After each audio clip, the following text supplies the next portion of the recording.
I'm Ron Craig for The Rooted Word, and we're continuing our study in Jacob, or the book of James, and we're in verse 26 of chapter 1. This is the last section of the first chapter, and it has only 2 verses, but one of the verses is very long.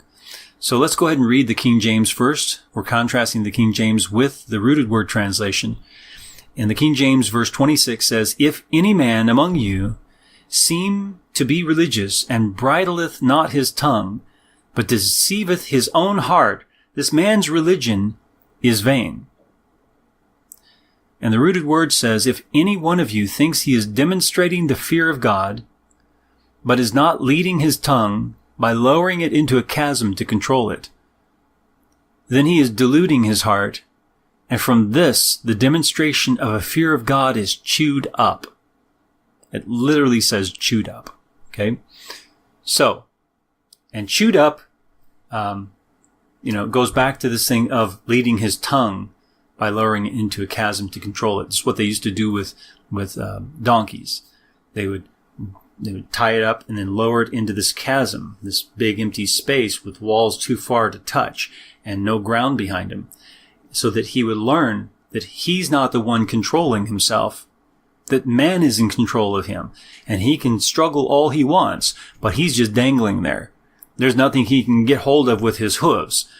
And that's also going back to that part in chapter 1 where it says that we're not to govern our own lives, right? The man who governs his own life is like the violent agitation on the sea, right? And he can't ask anything from God, shouldn't even pretend that he'll get anything from God, right? He's double-souled man, right?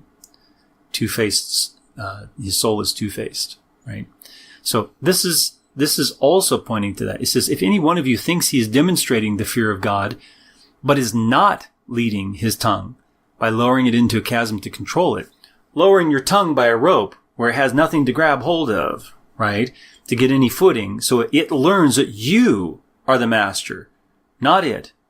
The tongue is not the master, and it needs to know that. And if you're not doing that and teaching your tongue that, then you're deluding your heart. And from this, the demonstration of the fear of God is chewed up. Chewed up. Completely destroyed. Useless. If something's chewed up, it's useless. Verse 27, King James, "Pure religion and undefiled before God and the Father is this, to visit the fatherless and widows in their affliction, and to keep himself unspotted from the world." All right. The Rooted Word, verse 27, is a little longer. "A demonstration of the fear of God, clean and uncontaminated, in the vicinity of God and of the Father, is to keep the focus of your goal on the bereaved, even the widows, fallen into a chasm in the pressure of their path that presses in on them. And it is to watch and guard attentively that you be without blemish from the whole collection of individuals." So, let's look at that in detail. A demonstration of the fear of God. Clean and uncontaminated. In the vicinity of God and of the Father is to keep the focus of your goal on the bereaved, those who are mourning some loss, even the widows. Orphans is not mentioned here. This word bereaved is where they get the word orphan from, but it is in general bereaved. They, by magic, apply it to orphans. Not that orphans aren't bereaved. Orphans are bereaved as well. They lost their parents, right? But it's more than just orphans. It's orphans, it's men who have lost their wives, it's women who have lost their husbands. Anyone who's lost someone close to them falls into this. But it says, even the widows, fallen into a chasm in the pressure of their path that presses in on them.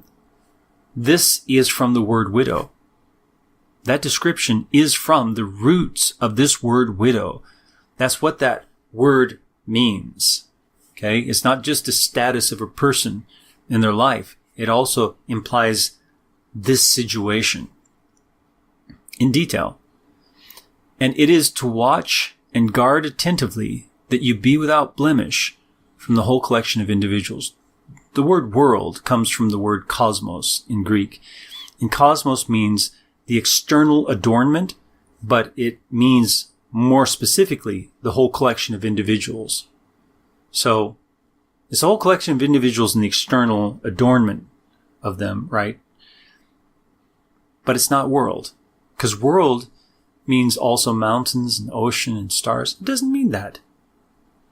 So watch and guard attentively that you be without blemish from the whole world. The world, from the mountains and the sea and the stars. This makes no sense. It makes no sense whatsoever. But when you say from the whole collection of individuals, it makes complete sense. Because man has sin, and without Jesus Christ, that sin is not taken away, and they're unclean. And you will also get blemish as well. If you do not guard attentively, you watch and guard attentively, that you be without blemish from the whole collection of individuals. Because you can't leave the world. Paul says so, right? I'm not asking that you leave the world, right? So, but you need to watch and guard attentively that you are without blemish.